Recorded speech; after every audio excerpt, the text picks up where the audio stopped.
Hello everyone, welcome back to athirasectalks. So today's topic is literary theory. In this video, I'll be looking at literary theory in general, and also I'll be looking at the concept, the theory, new criticism and formalism. Okay. English literature base ചെയ്തിട്ടുള്ള ഏത് competitive exam വെച്ച് നോക്കിയാലും വളരെ important ആയിട്ടുള്ള ഒരു area തന്നെയാണ് literary theory എന്ന് പറയുന്നത്. സോ ഈ ലിറ്റററി തിയറി ഇല്ലാതെ ഒരു ക്വസ്റ്റ്യൻ പേപ്പറും ലിറ്ററേച്ചറിൽ പോകാറില്ല. UGC നെറ്റിനും വളരെ ഇമ്പോർട്ടൻ്റ് ആയിട്ടുള്ള ഒരു ടോപ്പിക്കാണ്. അത്യാവശ്യം മാക്സിമം കവറേജ് കൊടുത്ത് തന്നെ ഈ ഒരു ഏരിയ കവർ ചെയ്യാനായിട്ട് ശ്രമിച്ചിട്ടുണ്ട്. സോ ഇന്ന് അതിന്റെ ഫസ്റ്റ് ക്ലാസ് ആണ്. എന്റെ ചാനൽ ആദ്യമായിട്ട് കാണുന്നവരാണെങ്കിൽ ചാനൽ സബ്സ്ക്രൈബ് ചെയ്യുക, ഷെയർ ചെയ്യുക, ലൈക്ക് ചെയ്യുക. ഒപ്പം തന്നെ തൊട്ടടുത്ത് കാണുന്ന ബെല്ലൈക്കൺ ക്ലിക്ക് ചെയ്യുകയാണെങ്കിൽ നിങ്ങൾക്ക് നോട്ടിഫിക്കേഷൻസ് അപ്ഡേറ്റ്സ് ഒക്കെ കറക്റ്റ് ആയിട്ട് അവൈലബിൾ ആകുന്നതായിരിക്കും. സോ നമുക്ക് സമയം കളയാതെ വീഡിയോയിലേക്ക് കടക്കാം. എന്താണ് ലിറ്റററി ക്രിറ്റിസിസം എന്ന് നോക്കിയതിന് ശേഷം നമുക്ക് ലിറ്റററി തിയറിയിലേക്ക് കടക്കാം. എന്താണ് ലിറ്റററി ക്രിറ്റിസിസം? ഞാനൊരു എക്സാമ്പിൾ തരാം. ഇപ്പം നമ്മളൊരു കല്യാണത്തിന് പോകുന്ന സമയത്ത് നമ്മൾ പല കാഴ്ചകളും അവിടെ കാണും. ഇപ്പം ഫുഡ് അറേഞ്ച് ചെയ്തേക്കുന്നത് കാണാറുണ്ട്. ഫുഡിനെ പറ്റിയുള്ള അഭിപ്രായങ്ങൾ നമ്മൾ ഷെയർ ചെയ്യും. കല്യാണ പെണ്ണ് ഒരുങ്ങിയിരിക്കുന്നത്, ഇട്ടേക്കുന്ന ഓർണമെന്റ്സ്, അവിടെ വന്നേക്കുന്നവർ ഇട്ടേക്കുന്ന ഡ്രസ്സസ്, ഇതെല്ലാം നമ്മൾ ശ്രദ്ധിക്കും അല്ലേ? ഇതെല്ലാം എന്നിട്ട് വീട്ടിൽ വന്ന് നമ്മൾ കമ്മ്യൂണിക്കേറ്റ് ചെയ്യുകയും കൂടെ ചെയ്യും. അവിടെ എന്ത് കാണുന്നോ അതിനെ നമ്മൾ നമ്മുടേതായിട്ടുള്ള രീതിയിൽ കൊണ്ടുവന്ന് എക്സ്പ്ലെയിൻ ചെയ്ത് മറ്റൊരാളിലേക്ക് എത്തിക്കാനാണ് ശ്രമിക്കുന്നത്. And this is what literary criticism does. Literary criticism എന്ന് പറഞ്ഞു കഴിഞ്ഞാൽ ഒരിക്കലും ക്രിട്ടിസൈസിങ് അല്ല, ഒന്നിനെയും കുറിച്ച് കുറ്റം പറയുന്നതല്ല ലിറ്റററി ക്രിറ്റിസിസം എന്ന് പറയുന്നത്. But it is evaluating and analysing something. It is evaluating and analysing a literary piece എന്ന് നമുക്ക് വേണമെങ്കിൽ പറയാനായിട്ട് സാധിക്കും. ഓക്കെ, സോ അതാണ് ഇതിന്റെ ഫസ്റ്റ് പോയിന്റ് എന്ന് പറയുന്നത്. സെക്കൻഡ് പോയിന്റ് നമുക്ക് പറയുകയാണെങ്കിൽ ഈ ഒരു ലിറ്റററി ക്രിറ്റിസിസം നമുക്ക് വർക്ക് ബേസ് ചെയ്ത് അല്ലെങ്കിൽ ക്രിറ്റിക്സിനെ ബേസ് ചെയ്ത് രണ്ട് രീതിയിൽ ക്ലാസിഫൈ ചെയ്യാൻ പറ്റും. ഒന്ന്, evaluating literature in general, and number 2, evaluating specific works. ഇപ്പം രണ്ട് എക്സാമ്പിൾ നമുക്ക് രണ്ട് റൈറ്റേഴ്സിനെ എടുക്കാം. ഒന്ന് അരിസ്റ്റോട്ടിലിന്റെ പൊയറ്റിക്സ് എടുക്കുകയാണെങ്കിൽ അവിടെ നമുക്ക് കാണാൻ സാധിക്കുന്ന ഒന്നുണ്ട്. In that work, he talks about the works. He doesn't talk anything about the works and the writers, but he talks about what? About good tragedy, about good poetry. Aristotle എന്താ ചെയ്തേക്കുന്നത്? ഒരിക്കലും ഒരു സ്പെസിഫിക് ആയിട്ടുള്ള ഒരു റൈറ്ററിനെയോ അല്ലെങ്കിൽ അദ്ദേഹത്തിന്റെ വർക്കിനെയോ പറ്റി ഒന്നും തന്നെ പറഞ്ഞിട്ടില്ല. പക്ഷെ അദ്ദേഹം ജനറൽ ആയിട്ടുള്ള ലിറ്ററേച്ചറിനെ പറ്റി ജനറൽ ആയിട്ടുള്ള കുറച്ച് കാര്യങ്ങളാണ് അദ്ദേഹത്തിന്റെ പോയിറ്റിക്സിൽ ചെയ്തേക്കുന്നത്. നേരെ മറിച്ച് നമ്മളിപ്പം മാത്യു അർണോണിനെ എടുക്കാം. മാത്യു അർണോണിന്റെ സ്റ്റഡി ഓഫ് പോയിട്രി എന്ന് പറഞ്ഞ അദ്ദേഹം എഴുതിയിട്ടുള്ള ആ വർക്കില് അദ്ദേഹം ടച്ച് ആൻഡ് മെത്തേഡിനെ കുറിച്ച് പറഞ്ഞിട്ടുണ്ട്. എന്താ അവിടെ ചെയ്തേക്കുന്നത്? അതായത് നമ്മളിപ്പോ ഒരു പീസ് ഓഫ് വർക്കിനെ ഇവാലുവേറ്റ് ചെയ്യുകയാണെങ്കിൽ എങ്ങനെയായിരിക്കണം? It should be in reference to the other, അതായത് മെറിറ്റ്സ് ഉള്ള മറ്റ് വർക്കിനെ റെഫർ ചെയ്തിട്ടായിരിക്കണം വർക്ക് വരേണ്ടത്.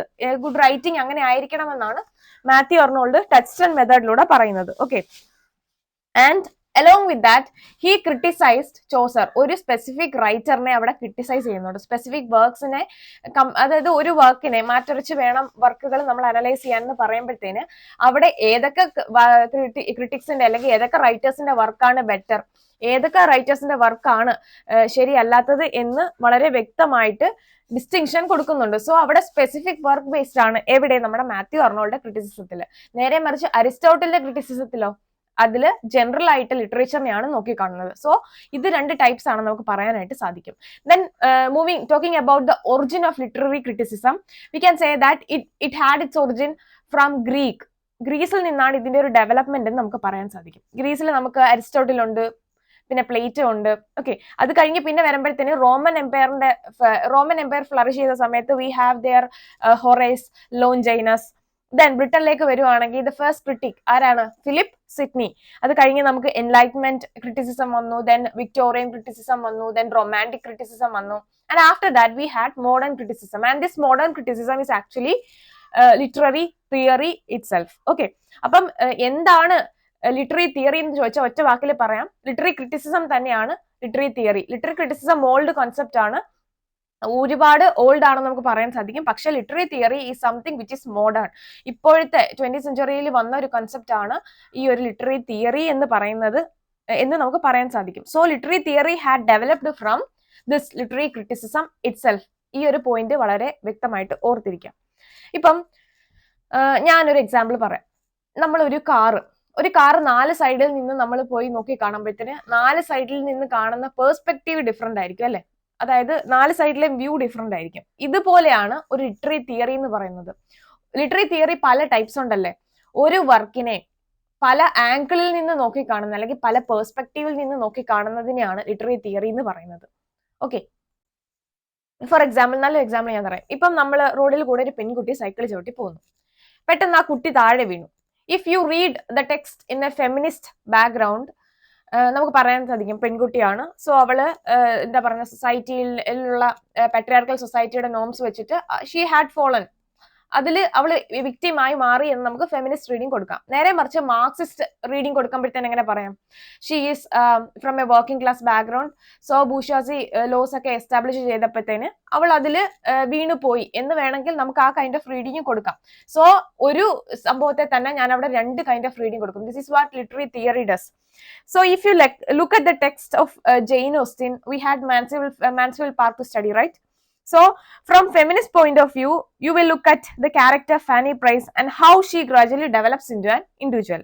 But if you look at the same text, Mansfield Park, from Marxist point of view or post-colonial point of view, you will see how Britain was colonized and degrading the condition of other colonized countries.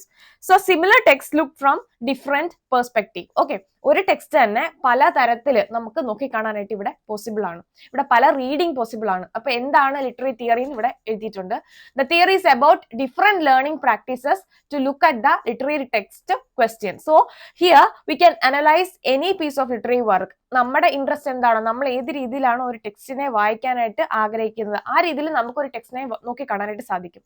So it is the way of looking at a literary piece of text according to some of the learning practices that existed. Okay, then it offers different perspectives on literature by using the practice of linguistics, history and philosophy.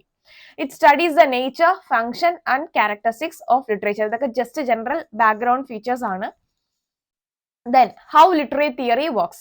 Literary criticism is about explaining the meaning of the timeless significance of literature. അതായത് literary criticism എങ്ങനെയൊക്കെയാണ് ഈ criticism വന്നത് എന്നൊക്കെ explain ചെയ്ത് പോവുകയാണെങ്കിൽ ഇവിടെ literary theory എന്ന് പറയുന്ന ഇറ്റ്സെൽഫ് ഇസ് എ കാനൺ എന്ന് പറയുന്നുണ്ട് അല്ലേ. History and evolution of canon and genres, formal and structural features of literary work and relationship between text and work, relationship between text and culture. ഇവിടെ ഒരു ടെക്സ്റ്റിന്റെ ഫോമിനെയും സ്ട്രക്ചറിനെയും നോക്കി കാണുന്നുണ്ട്. അതുപോലെ ഒരു ടെക്സ്റ്റും വർക്കും തമ്മിലുള്ള റിലേഷൻഷിപ്പ് നോക്കുന്നുണ്ട്. ഒരു ടെക്സ്റ്റും കൾച്ചറും തമ്മിലുള്ള റിലേഷൻ എന്താണെന്ന് ഇവിടെ അനലൈസ് ചെയ്യുന്നുണ്ട്. സോ ഇതിനെ പുട്ട് ഫോർത്ത് ചെയ്ത് വേരിയസ് സ്കൂൾസ് ഓഫ് ക്രിറ്റിസിസംസും വന്നിട്ടുണ്ട്. And they are Marxism, structuralism, feminism, post structuralism, modernism etcetera. And then talking about the origin of theory, it comes from the Greek word theoria, means a view from the stage. And നമ്മൾ ഈ theory നോക്കുമ്പോഴത്തേന് 5 major developments ഈ literary theory ഡെവലപ്മെന്റിന് കാരണമായിട്ടുണ്ടെന്ന് പറയുന്നു. And the number 1 is higher or source criticism. ഇവിടെ higher or source criticism എന്ന് ഉദ്ദേശിക്കുന്നത് ബൈബിളിന്റെ analysis ആണ്. Then we had the great theorist Ferdinand de Saussure with his structural linguistics. Then we have the publication of the book The Anatomy of Criticism. ഈ book എഴുതിയേക്കുന്നത് Northrop Frye and it was published in 1957. പിന്നീട് post war political development, post വാറിന്റെ ഇൻഫ്ലുവൻസും ഈ literary തിയറിയുടെ ഡെവലപ്മെന്റിന് കാരണമായിട്ടുണ്ട്. Then we had the establishment of contemporary centre for culture studies in 1964. അപ്പൊ ഇത്രയും കാര്യങ്ങളാണ് ഈ ഒരു ലിറ്റററി തിയറിയുടെ ഡെവലപ്മെന്റിന് കാരണമാക്കിയേക്കുന്നത് നമുക്ക് പറയാനായിട്ട് സാധിക്കും. Then growth of theory.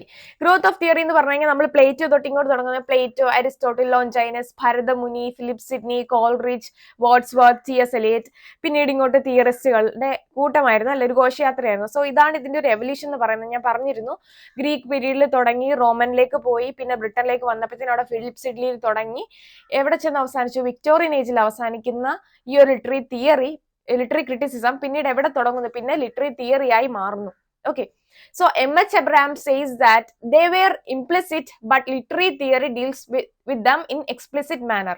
Literary criticism implicit ആയിരുന്നു. implicit എന്ന് പറഞ്ഞാൽ എന്താ, suggested though not directly experienced. അതായത് ഒരു ഡയറക്ട്ലി എക്സ്പീരിയൻസ്ഡ് ആയിട്ടുള്ള രീതിയിലല്ല അവിടെ സജസ്റ്റ് ചെയ്തേക്കുന്നത്. പക്ഷേ ലിറ്റററി തിയറിയിലേക്ക് വരുമ്പോൾ എന്താ, everything is stated clearly or directly. Implicit ആയപ്പോഴത്തേന് എല്ലാം കറക്റ്റ് ആയിട്ട് ഡയറക്റ്റ് വേയിൽ എക്സ്പ്രസ് ചെയ്യാനായിട്ട് തുടങ്ങി. Then there are 3 directions of literary theory. Number 1 linguistic turn, number 2 cultural turn, number 3 critical turn. ഇത് ഓരോന്നും എന്തൊക്കെയാണെന്ന് നമുക്ക് ജസ്റ്റ് ഒന്ന് നോക്കാം. Linguistic turn. Actually, the term was coined by Gustav Beckmann, a former member of Vienna Circle.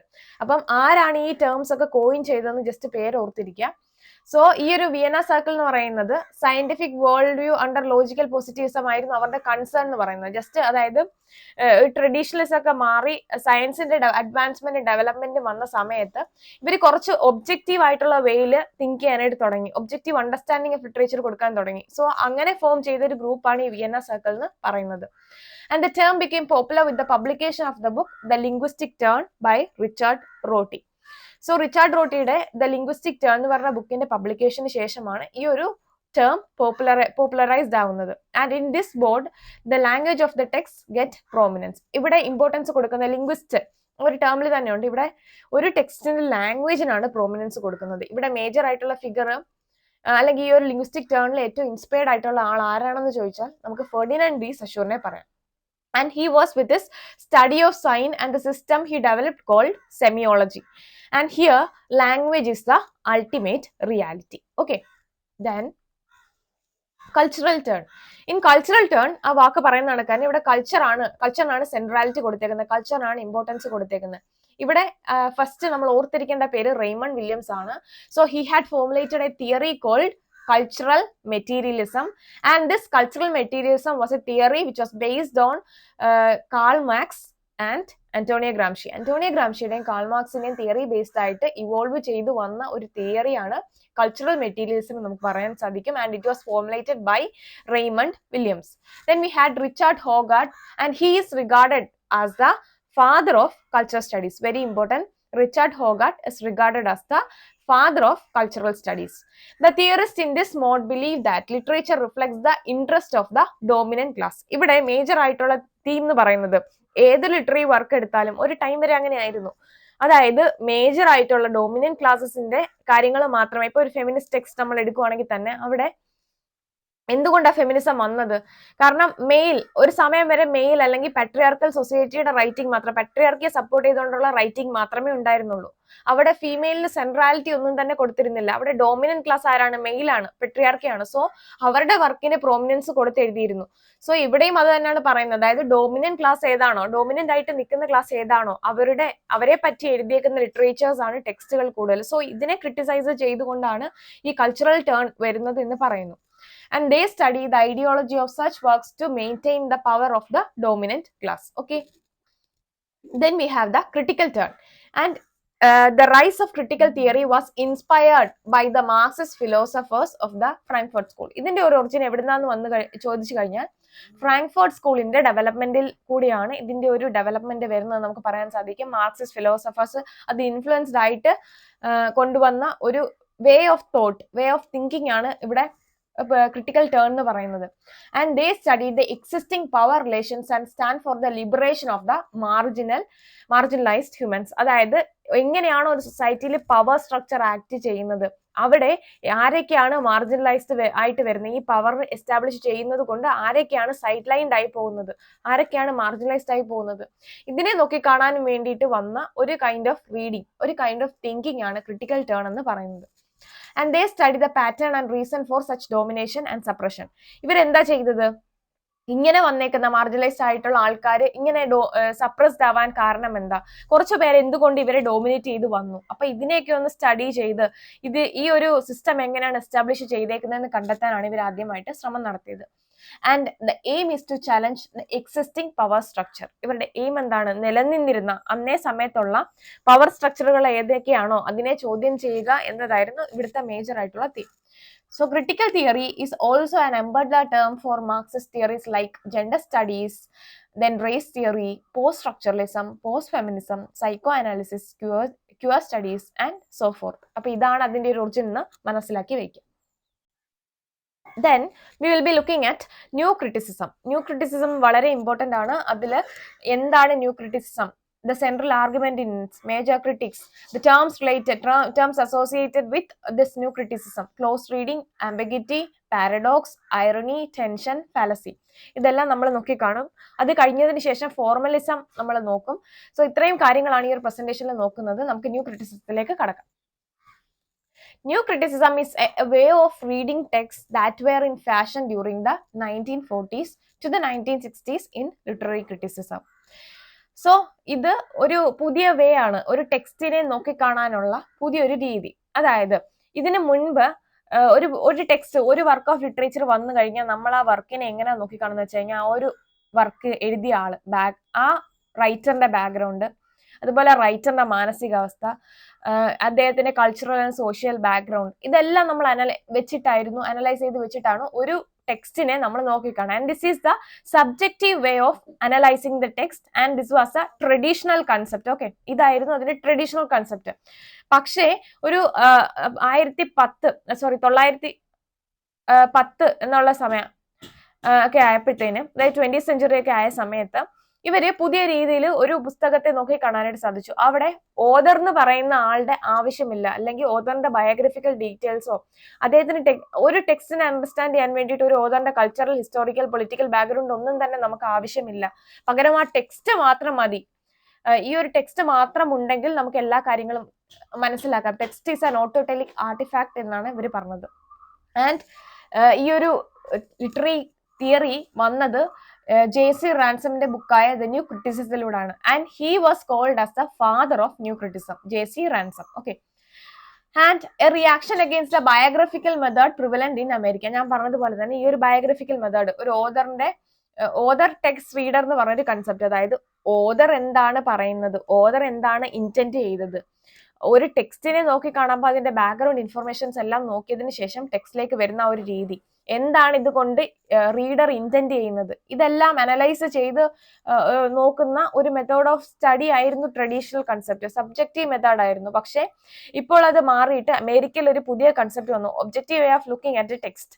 അതായത് സയൻസിന്റെ advancement ഒക്കെ വന്നതിന് ശേഷം സബ്ജക്റ്റിവിറ്റി മാറി ഒബ്ജക്റ്റിവിറ്റിയിലേക്ക് വരുന്നു, ട്രഡീഷണലിസം മാറി മോഡേണിസത്തിലേക്ക് വരുന്ന ഒരു രീതി.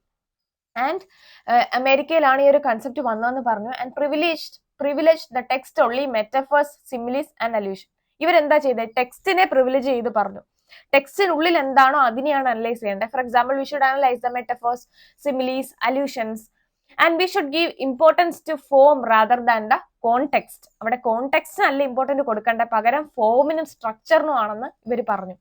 And they assume the readers are highly knowledgeable. അതായത് ഒരു ടെക്സ്റ്റ് എന്താണ് ഇന്റന്റ് ചെയ്യുന്നത് മനസ്സിലാക്കാനുള്ള ബോധം റീഡേഴ്സിനുണ്ട്. ആൻഡ് അത് മനസ്സിലാക്കാൻ ഒരിക്കലും ഓതറിന്റെ ബാക്ക്ഗ്രൗണ്ട് ഡീറ്റെയിൽസും അദ്ദേഹത്തിന്റെ ഇന്റൻഷനും മനസ്സിലാക്കേണ്ട യാതൊരു ആവശ്യമില്ല. Everything is contained in the text and readers are highly knowledgeable to understand the text എന്നാണ് ന്യൂ ക്രിറ്റിക്സ് പറഞ്ഞത്. Then, what are the central arguments regarding this theory? All literary texts are organic whole. To read, if you must see how the parts fit together, stay as objective as possible. So, to avoid the historic or biographical information of the author, and they focus on the text, the techniques of close reading, literal meaning and figurative meaning. ഇവിടെ എന്തൊക്കെയാണ് പറഞ്ഞേക്കുന്നത് പറഞ്ഞാൽ, ഒരു ടെക്സ്റ്റിനെ ഒരു പൂർണ്ണതയിൽ, അതായത് ഒരു text എന്ന് പറഞ്ഞാൽ എല്ലാം ഉൾക്കൊള്ളുന്ന ഒന്നാണെന്ന് നോക്കിക്കാണുന്ന രീതി. അത് മാത്രമല്ല, എത്രത്തോളം സബ്ജക്റ്റിവിറ്റിയിൽ നിന്ന് മാറി നിൽക്കാമോ അത്രയും സബ്ജക്റ്റിവിറ്റിയിൽ മാറി ഒബ്ജക്റ്റീവ് വേയിൽ കാര്യങ്ങളെ നോക്കി കാണാനായിട്ട് ശ്രമിക്കുന്നുണ്ട് ന്യൂ ക്രിറ്റിക്സ്. പിന്നെ ഹിസ്റ്റോറിക്കലും ബയോഗ്രഫിക്കലും ആയിട്ടുള്ള ഓതറിന്റെ ഇൻഫർമേഷനെ കംപ്ലീറ്റ് ആയിട്ടും അവോയ്ഡ് ചെയ്യാനായിട്ട് ശ്രമിക്കുന്നുണ്ട്. And their focus is on text, and that ഈ ഒരു ടെക്സ്റ്റില് ക്ലോസ് റീഡിംഗ് ആണ് ഇവർ പ്രിഫർ ചെയ്യുന്നത്. ക്ലോസ് റീഡിംഗ് എന്താണെന്ന് പറയുന്നുണ്ട് പിന്നീട്. Then literal meaning and figurative meaning. Literal meaning ഉം figurative meaning ആണ് വളരെ ഇമ്പോർട്ടന്റ് എന്ന് ഇവര് പറയുന്നുണ്ട്. Then major critics: JC Ransom, Cleon Brooks, Alan Tate, W.K. Wimsatt, Robert Penn Warren and Beardsley. Close reading. It is not paraphrasing. ഈ close reading എന്ന് പറഞ്ഞു കഴിഞ്ഞാൽ paraphrasing എന്നല്ല അർത്ഥമാക്കുന്നത്. Heresy of paraphrase. It is a close reading of the linguistic elements, close reading of metaphors, close reading of simile, allusions, etc. This idea of close reading was first put forth by I.A. Richards. Very important. I.A. Richards in a practical criticism ഈ ഒരു concept വരുന്നത്. ഇനിയും വളരെ important ആയിട്ടുള്ള term ഓർത്തിരിക്കണം, explication. Explication is a technique that is used in the analysis. ഒരു ടെക്സ്റ്റിനെ close reading, അതായത് ഒരു ടെക്സ്റ്റിൽ നടത്തുന്ന ക്ലോസ് റീഡിങ്ങിനെയാണ് എക്സ്പ്ലിക്കേഷൻ എന്ന് പറയുന്നത്. ഇവിടെ ഡിവൈസസും അതുപോലെ സ്റ്റൈലും കണ്ടന്റുമാണ് ഇമ്പോർട്ടൻസ് കൊടുക്കുന്നത് and not the context. So explication എന്ന് പറഞ്ഞ കൺസെപ്റ്റ് വന്നത് എവിടെ നിന്നാന്ന് വെച്ച് കഴിഞ്ഞാൽ ഫ്രഞ്ചിൽ നിന്നാണ്. And the problem with new criticism is that it can only be applied in poem analysis. ഇതിന്റെ ഒരു പ്രശ്നം എന്ന് പറഞ്ഞു കഴിഞ്ഞാൽ പോയത്തിന്റെ അനാലിസിസ് മാത്രമേ ഈ ഒരു ന്യൂ ക്രിറ്റിസിസം അപ്ലൈ ചെയ്യാൻ സാധിക്കൂ എന്ന് പറയുന്നുണ്ട്. Then ambiguity. Ambiguity was a term coined by William Epson. So he had wrote the work 7 types of ambiguity. ഓർത്തിരിക്കുക, ഈ ഒരു വർക്കിലാണ് ambiguity കുറിച്ച് ഡീറ്റെയിൽഡ് ആയിട്ട് പറയുന്നത്. Here meanings are not specific as both denote and connote. ഒന്നുമില്ല, ambiguity എന്ന് പറഞ്ഞാൽ എത്ര, ഒരു വാക്കിന് ഒരു സിംഗിൾ മീനിങ് അല്ല പോസിബിൾ ആയിട്ടുള്ളത്, പകരം it can have multiple meaning. So ambiguity is the essential virtue of poetry. In the work 7 types of ambiguity, this William Epson gives 7 types of ambiguity. Okay, that is the metaphor, two opposites make a new idea, then pun, surprising word reveal an internal conflict, words leading to a thought fortunate confusion, then placement word or empty word, WhatsApp എന്നുള്ള വാക്കുകൾ, then tension, too big to tame like old and young, then hunter and hunted. Okay, so these are the 7 types of ambiguity എന്ന് list ചെയ്ത് അദ്ദേഹം വാക്കിൽ പറയുന്നുണ്ട്. Then we have paradox. Paradox is a term coined by Clean Brook in his essay The Language of Paradox. According to him, the language of poetry is the language of paradox. Very important. The language of poetry is the language of paradox. And paradox means contrary to expected beliefs. അതായത് നമ്മൾ എന്താണോ വിശ്വസിച്ചിരിക്കുന്നത് അതിന് opposite ആയിട്ട് ഉള്ള thinking. ഇപ്പൊ പല വർക്ക്സിൽ നമ്മൾ കാണാറുണ്ട്. ഇപ്പം നമുക്ക് വേർഡ്സ്വർത്തിന്റെയും ഡണ്ണിന്റെയും മെറ്റാഫിസിക്കൽ പോയിട്രി എടുത്തു കഴിഞ്ഞു കഴിഞ്ഞാൽ ചില കാര്യങ്ങൾ അവർ നമുക്ക് ഒരിക്കലും ചിന്തിക്കാൻ പറ്റാത്ത കാരണങ്ങൾ കൊണ്ട് പറയാനായിട്ട് ശ്രമിക്കുന്നുണ്ട് അല്ലെ. സോ ദാറ്റ് ഈസ് പാരഡോക്സ് നമുക്ക് പറയാൻ സാധിക്കും. കോൺട്രേറി ടു നമ്മുടെ എക്സ്പെക്റ്റഡ് ആയിട്ടുള്ള ബിലീഫിന് അപ്പുറമായിട്ട് കാര്യങ്ങൾ പറഞ്ഞു പോകുന്ന രീതി. A statement that may look absurd but on close observation may found to be true. ഒരു എന്തെങ്കിലും ഒരു സ്റ്റേറ്റ്മെന്റ് പറയുന്നത് അബ്സേർഡ് ആയിട്ട് തോന്നും, പക്ഷെ അതിന്റെ ക്ലോസ് റീഡിങ്ങിലേക്ക് പോകുമ്പോഴത്തേന് ആ പറഞ്ഞ കാര്യം ശരിയാണെന്ന് നമുക്ക് മനസ്സിലാവും. So he used poems of Wordsworth and Donne to prove. വേർഡ്സ്വർത്തിന്റെയും ഡണ്ണിന്റെയും പോയം ഉപയോഗിച്ചാണ് അദ്ദേഹം ഇതൊന്ന് എസ്റ്റാബ്ലിഷ് ചെയ്യാനായിട്ട് ശ്രമിക്കുന്നത്. Then irony. Irony is a literary device. The difference between literal language and implied language എന്ന് പറയുന്നതാണ് irony. So the purpose is to achieve a special rhetorical effect by hiding or dissembling the implied meaning. അതായത് ഈ purpose എങ്ങനെയാ, ഐറണിയുടെ purpose എങ്ങനെയാ achieve ചെയ്യുന്നത്, direct മീനിങ്ങിനെ hide ചെയ്തുകൊണ്ട് അതിൽ literal language ഉപയോഗിച്ച് വളരെ എന്താ പറയുന്നത് ക്രിയേറ്റീവ് ആയിട്ട് ഒരു കാര്യത്തെ പറയാനായിട്ട് ശ്രമിക്കുന്നതിനെ ഐറണി എന്ന് പറയാൻ സാധിക്കും. And the types, there are various types of irony which include verbal irony, structural irony, stable irony, dramatic irony, romantic irony and sarcasm irony. The new critics believe that language has been corrupted, so a poet used them. Irony is used to discover a new language, and irony as the integral part of poetry. Same ambiguity കേസിലും പറഞ്ഞതുപോലെ ambiguity കേസിലും പാരഡോക്സിന്റെ കേസിലും പറഞ്ഞ കാര്യങ്ങളൊക്കെ തന്നെയാണ് ഇത്. Then tension. Tension is a term coined by Alan Tate. There are 2 types of tensions. One is intention, the other is extension. Intention is the metaphorical or internal meaning. Intention internal എന്ന് ഓർത്തിരിക്കുക, extension external. Intention എന്ന് പറഞ്ഞാൽ internal meaning, extension എന്ന് പറഞ്ഞു കഴിഞ്ഞാൽ external meaning. They believe that both literal and metaphorical meaning exist together. Later Tate dropped the prefixes. Okay. അപ്പം literal മീനിങ്ങും അതുപോലെ തന്നെ ഒരു ഇന്റൻഡഡ് മീനിങ്ങും ഒരു ഇംപ്ലൈഡ് മീനിങ്ങും ഹിഡൻ മീനിങ്ങും എല്ലാം തന്നെ ഒരു വർക്കിൽ ഉണ്ട് എന്ന് പറയുന്നതാണ് ടെൻഷൻ. ഓക്കെ, ഈ ഒരു കൺസെപ്റ്റ് കോയിൻ ചെയ്ത അലൻ ടേറ്റ് ആണ്. സോ ഈ ഒരു ടെൻഷൻ 2 ടൈപ്പിലുണ്ടെന്ന് പറയുന്നത്. One is intention and the other is extension. Then we have fallacies. Fallacies nothing but it's the error of judgment. Okay, the term was coined by W.K. Wimsatt and M.C. Beardsley in 1954. ഇവര് 2 type of fallacy ആണ് പറഞ്ഞത്. Number 1 intentional fallacy and the number 2 affective fallacy. Okay, intention fallacy, a common practice of criticism to try to know the intention of author as part of evaluation of the text, ഇത് ഈ തെറ്റ് എങ്ങനെ സംഭവിക്കുന്നത്? അതായത് ഒരു text analyse ചെയ്യുന്ന സമയത്ത് അതിന്റെ ഓതറിന്റെ ഇന്റൻഷൻ വെച്ചിട്ട് ആ ഒരു ടെക്സ്റ്റ് അനലൈസ് ചെയ്യുമ്പോൾ സംഭവിക്കുന്ന ഫാലസിയാണ് intentional fallacy. Here text is not the exclusive property of the author. Here, he evaluates the text based on the internal language. Against J.C. Ransom and Brooks, who believe that intention of the author is part of the total meaning. ഇവിടെ critics എന്താണ് പറഞ്ഞിരിക്കുന്നത്? നമ്മുടെ new critics പറഞ്ഞിട്ടുള്ളത് ഒരു ഓതറിന്റെ intention ഒരു വർക്കിൽ നമ്മൾ നോക്കി കാണേണ്ട ആവശ്യമില്ല. അങ്ങനെ ഓതറിന്റെ ഇന്റൻഷൻ നോക്കി കണ്ട് ഒരു വർക്കിനെ അനലൈസ് ചെയ്യുമ്പോൾ വരുന്ന ഫാലസി ഈസ് അതിനെയാണ് ഇന്റൻഷണൽ ഫാലസി എന്ന് പറയുന്നത്. മറിച്ച് അഫക്റ്റീവ് ഫാലസി എന്ന് പറയുന്നത് എന്താണ്? അതായത് ഒരു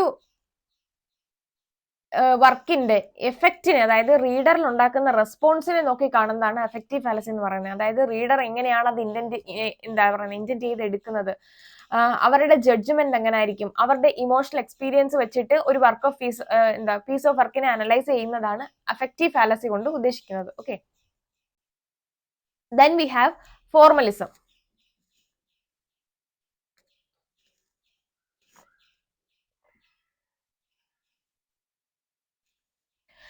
ഫോർമലിസത്തിന് തന്നെയാണ് റഷ്യൻ ഫോർമലിസം എന്ന് അറിയപ്പെടുന്നത്. നമുക്കിത് ന്യൂ ക്രിറ്റിസിസം ഫോർമലിസം രണ്ട് കൺസെപ്റ്റ് ആയിട്ട് എടുക്കേണ്ട, സിംഗിൾ കൺസെപ്റ്റ് തന്നെയാണ്.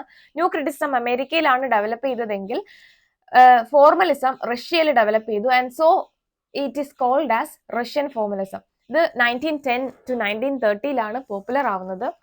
And it is a critical approach. The text, ഇവിടെയും ടെക്സ്റ്റിനാണ് സെൻട്രാലിറ്റി കൊടുത്തേക്കുന്നത്. ടെക്സ്റ്റ് സെന്റേർഡ് തിയററ്റിക്കൽ ഡിസ്കോഴ്സ് ആണ് formalism. Okay, and they made close analysis of form and not content അല്ല context ആണ് കേട്ടോ, and not context. External forces like the author's personality, his social, educational, political and cultural background and completely ignored. Here text is studied as text only. Critics focuses the grammar, language, syntax, literary device of the text are evaluated and ultimate meaning is derived. Already പറഞ്ഞതുകൊണ്ടാണ് പറയാത്തത്. ഇവിടെ ഓതറിന്റെ പേഴ്സണാലിറ്റിയോ social, educational, political, cultural background എല്ലാം ignore ചെയ്ത് പോകുന്നുണ്ട്. ഇവിടെ ടെക്സ്റ്റിനെ ടെക്സ്റ്റായിട്ട് തന്നെയാണ് നോക്കിക്കാണുന്നത്. അതുപോലെ തന്നെ ക്രിട്ടിക്സ് എവിടെയാണ് ഫോക്കസ് ചെയ്തേക്കുന്നത്? ഒരു വർക്കിനുള്ളിലെ ഗ്രാമർ, അതിന്റെ ലാംഗ്വേജ്, സിൻടാക്സ്, ഇങ്ങനെയുള്ള കാര്യങ്ങളെയാണ് നോക്കിക്കാണാനായിട്ട് ശ്രമിക്കുന്നത്. Then objective approach during the 20th century. 20th centuryയിൽ എന്താ സംഭവിച്ചെന്ന് പറഞ്ഞു കഴിഞ്ഞാൽ സയന്റിഫിക് അഡ്വാൻസ്മെന്റ് ഡെവലപ്മെന്റ് നടക്കുന്ന സമയമാണ്. സോ ഒരു സബ്ജക്റ്റീവ് വേ ഓഫ് അനാലിസിസ്, അതായത് ഓതറിനെ നോക്കിക്കണ്ട് ഓതറിനെ മനസ്സിലാക്കിയിട്ട് ഓതറിന്റെ ടെക്സ്റ്റിനെ മനസ്സിലാക്കുന്ന ആ ഒരു കൺസെപ്റ്റിനെ, ആ ഒരു സബ്ജക്റ്റീവ് വേ മാറി ഒബ്ജക്റ്റീവ് അപ്രോച്ചിലേക്ക് വരുന്നു. അപ്പം ഇതിന് കാരണമാക്കിയ 3 മേജർ വർക്ക്സ് ഉണ്ട്. Number 1 is T.S. Eliot with his work Tradition and Individual Talent, which was published in 1930. In that work, he says that poetry is not a turning loose of emotions, but an escape from emotion. It is not an expression of personality, but an escape from personality. Very important. So, poetry എന്ന് പറയുന്നത് എന്തല്ല, it is not a turning loose of emotion ആണെന്ന് നമുക്ക് പറയാൻ സാധിക്കില്ല, but it's an escape from emotion. എന്ത് emotion? ഇവിടെ emotion ഉദ്ദേശിക്കുന്നത് റൈറ്ററിന്റെ ഇമോഷണൽ ബാക്ക്ഗ്രൗണ്ടിനെ നോക്കിക്കാണുന്നതാണ്. അദ്ദേഹം ഏത് തലത്തിൽ നിന്നാണ് ഒരു വർക്കിനെ നോക്കിക്കാണുന്നത്? റൊമാൻറ്റിക് ഏജിൽ വേർഡ്സ്വർത്ത് പറഞ്ഞ എന്തായിരുന്നു? അതായത് ഒരു വർക്ക് അനലൈസ് ചെയ്യുന്ന സമയത്ത് ആ ഒരു കവി ഏത് മാനസികാവസ്ഥയിൽ ഇരുന്നാണോ ഒരു വർക്ക് എഴുതുന്നത് അതുപോലെയാണ്, അതായത് ഓതറിന്റെ ഇന്റൻഷൻ എന്താണോ അതാണ് ആ ഒരു കവിത എന്ന് പറയുന്നത്. പക്ഷെ ഇവിടെ ഒരിക്കലും ഓതർ മനസ്സിലാക്കുന്നതായിരിക്കരുത് അല്ല, അതായത് ഓതർ എന്താണോ ഉദ്ദേശിച്ച് എഴുതുന്നത്, ഓതറിന്റെ മൈൻഡ് എന്താണോ, ഓതറിന്റെ ബാക്ക്ഗ്രൗണ്ട് എന്താണോ, ഓതറിന്റെ ഇമോഷൻ എന്താണോ അതല്ല അവിടെ റീഡർ വായിച്ചെടുക്കേണ്ടത്, പക്ഷേ ആ ടെക്സ്റ്റ് എന്താണെന്നാണ് മനസ്സിലാക്കേണ്ടത്. Okay, so it is not an expression of personality but an escape from personality. Poetry and poets are detached എന്ന് T.S. Eliot പറയുന്നു. Then we have I.A. Richards with his The Principle of Literary Criticism, which was published in 1924. Here, a text should be very closely read and analyzed without referring to the external materials, issues such as cultural, political, economic and others. ഒരു text വായിക്കുന്ന സമയത്ത് അതിന്റെ close reading ആണ് നടത്തേണ്ടത്. അല്ലാതെ ആ text ഏത് കോണ്ടെക്സ്റ്റിലാണ് വന്നത്, അതിന്റെ കൾച്ചറൽ ബാക്ക്ഗ്രൗണ്ട് എന്താണ്, അതിന്റെ പൊളിറ്റിക്കൽ ബാക്ക്ഗ്രൗണ്ട് എന്താണ്, അതിന്റെ ഇക്കണോമിക് സ്റ്റാറ്റസ് എന്താണ് ഒന്നും നോക്കേണ്ട യാതൊരു ആവശ്യവുമില്ല എന്നാണ് I.A. റിച്ചാർഡ്സ് പറഞ്ഞത്. Then we have Roland Barthes with his Death of the Author, which was published in 1961. And he focused on the form and structure of the text. Again, he ignored the poet and what the background he is from. Same concept ആണ് മൂന്ന് പേരും പറയുന്നത്. ഈ മൂന്ന് പേരും അവരുടെ major ആയിട്ടുള്ള വർക്ക്സും ഓർത്തിരിക്കുക, ഏത് വർഷം പബ്ലിഷ് ചെയ്തതെന്നും കൂടി ഓർത്തിരിക്കുക. Then talking about the beginning of Russian formalism, this theory was actually proposed by the Russian scholars who found Society for the Study of Poetic Language in 1916. Major proponents ആരൊക്കെയാണ്, അല്ലെങ്കിൽ ഈ ഒരു എന്താ പറയുന്നത്, ഈ ഒരു പുതിയ സ്കൂളിനെ പുട്ട് ഫോർത്ത് ചെയ്തത് വിക്ടർ സ്ലോവിസ്കി, വ്ളാഡിമർ ബ്രോക്ക്, ബോറിസ് എക്കൻബെം, റോമൻ ജേക്കബ്സൺ, ഇങ്ങനെ കുറച്ച് പേരാണ്.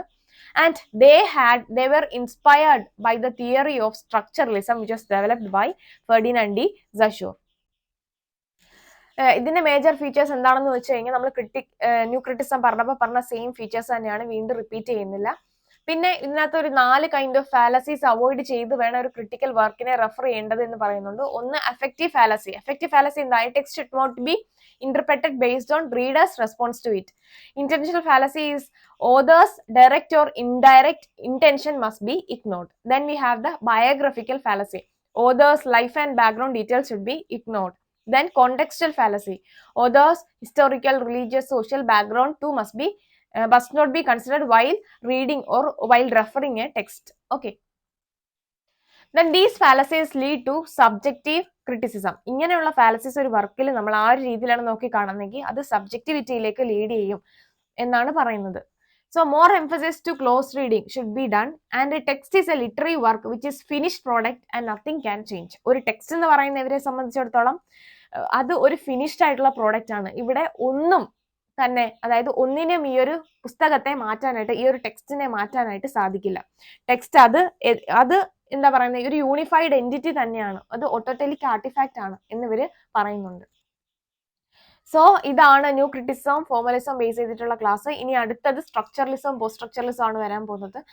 സോ കറക്റ്റ് ആയിട്ട് പ്രോപ്പർ വേയിൽ ലിറ്റററി തിയറിയുടെ ക്ലാസ്സസ് ഫോളോ ചെയ്ത് പോവുക. ലിറ്റററി തിയറിയുടെ ക്ലാസ് ജനറൽ ക്ലാസ്സുകൾ കാണാതെ ഒരിക്കലും തിയറി ടെക്സ്റ്റുകൾ നോക്കാൻ പോയാൽ നമുക്ക് കൺസെപ്റ്റ്സ് ഒന്നും തന്നെ മനസ്സിലാവില്ല. എന്തെങ്കിലും ഡൗട്ട്സോ കാര്യങ്ങളോ ഉണ്ടെങ്കിൽ നിങ്ങൾക്ക് കമന്റ് സെക്ഷനിൽ ഫ്രീ ആയിട്ട് കമന്റ് ചെയ്യാം. എന്തായാലും എന്ത് ഡൗട്ട്സ് നിങ്ങൾക്ക് അവിടെ ചോദിക്കാം. കറക്റ്റ് ആയിട്ട് അതിന് റെസ്പോൺസ് തരാൻ ശ്രമിക്കുന്നതാണ്. So thank you. ബാക്കി വീഡിയോസ് കൂടി കാണുക, ക്ലാസ്സുകൾ കറക്റ്റ് ആയിട്ട് കണ്ടുപോവുക. എന്തെങ്കിലും കമന്റ്സ് ഉണ്ടെങ്കിൽ നിങ്ങൾക്ക് ഷെയർ ചെയ്യാം. Thank you all for your support. Okay.